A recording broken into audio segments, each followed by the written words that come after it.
407 years ago, our fathers brought forth onto this continent a new nation, conceived in liberty, and dedicated to the proposition that all men are created equal. Now we are engaged in a great civil war, testing whether that nation or any nation so conceived and so dedicated can long endure. We are met on a great battlefield of that war.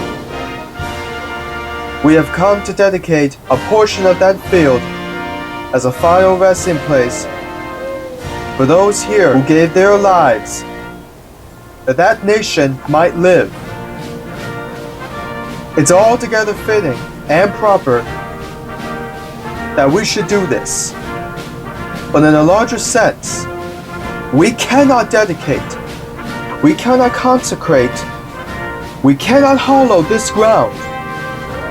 The brave men, living and dead, who struggled here, have consecrated it far above our poor power to add or detract. The world will little note, nor long remember what we say here, but it can never forget what they did here.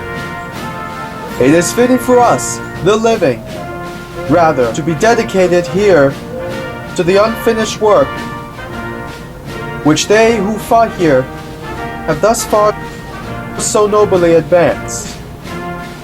It is rather for us to be here, dedicated to the great task remaining before us, that from these honored dead we take increased devotion to take that cause for which they gave the last full measure of devotion, that we have highly resolved that these dead shall not have died in vain, that this nation under God shall have a new birth of freedom, and that government of the people, by the people, for the people, shall not perish from the earth.